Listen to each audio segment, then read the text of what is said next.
You can see how happy I was at the time.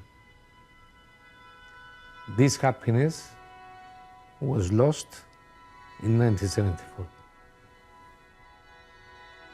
Panayiotis' father went missing during the conflict in Cyprus 50 years ago.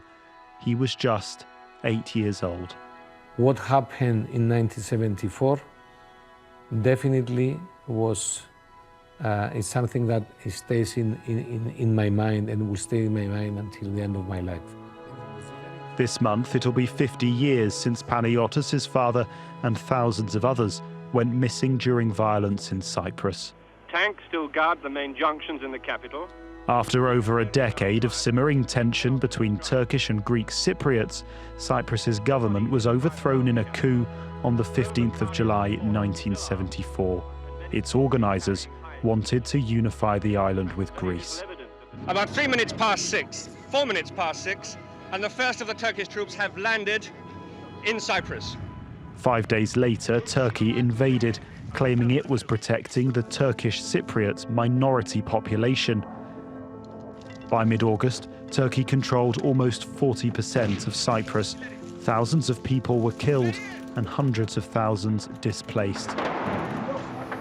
This was a land left divided, split between a majority of Turkish Cypriots in northern Cyprus and Greek Cypriots in the Republic of Cyprus.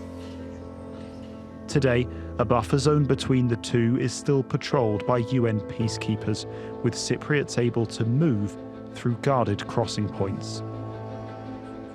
33 years after he disappeared, a mass grave was uncovered in the north.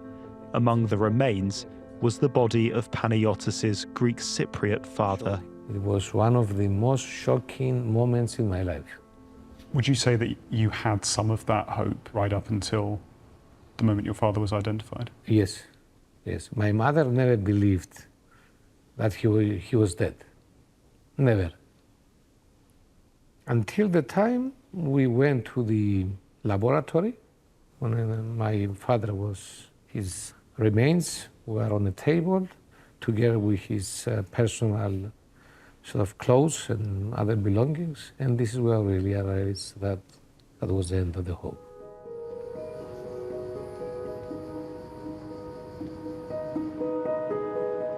At this laboratory, remains are being investigated to see if they're a match for one of the disappeared. Scientists here work for the Committee on Missing Persons, or CMP, set up in 1981 by members of both communities and supported by the UN. Its aim is to find the remains of 2,002 people reported missing during the conflicts of the 1960s and 70s. So far, they've uncovered around half. The CMP have asked that we're sensitive about what exactly we show, but on this table here we've got remains from a mass grave, at least 30 people discovered in 2023, bones and also clothing, and we've been told that for families it's that clothing which is really emotional for them because it's recognizable.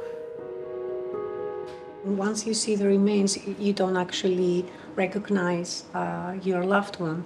But when the cases do have personal belongings, artifacts, clothing that the relatives remember, then this for them is proof.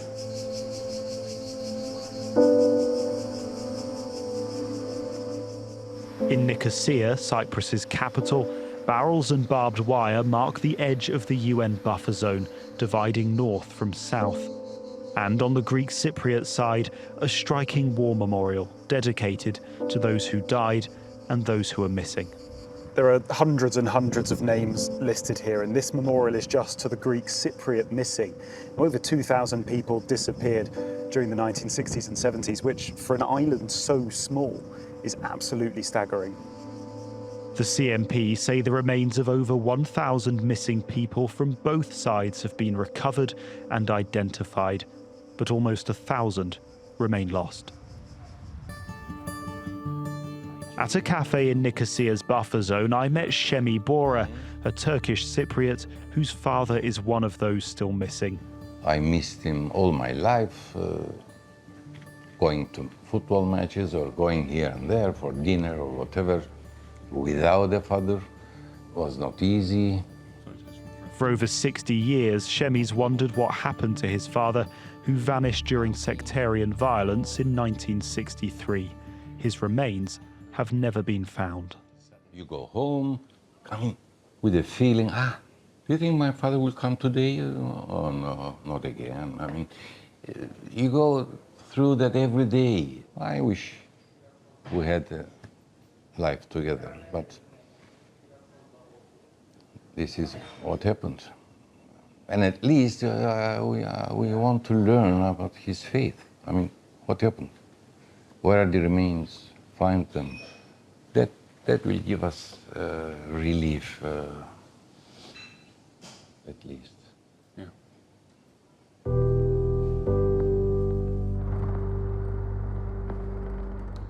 I drove into northern Cyprus, where these archaeologists were searching for the remains of two of the missing.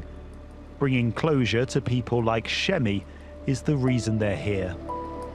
When you find the remains of somebody, what's that moment like for you? It's a relief, but at the same time it's sad that they realize that their relatives are not alive anymore. The CMP has investigators who gather eyewitness accounts to help them decide where to dig. But with the passage of so many years, their job is becoming much harder. People that know or they see something, now the majority of them, they died. These three men form the Committee on Missing Persons, a Greek Cypriot, a Turkish Cypriot, and a member appointed by the UN. Their aim is not to establish the cause of death, nor to determine who was responsible.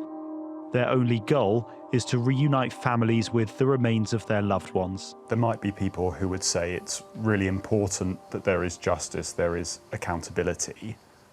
What would you say to somebody who feels like that? If we are following a judicial process, we believe that we would not be able to secure the kind of information that we need. People will not come forward to give information if they know that they'll be prosecuted.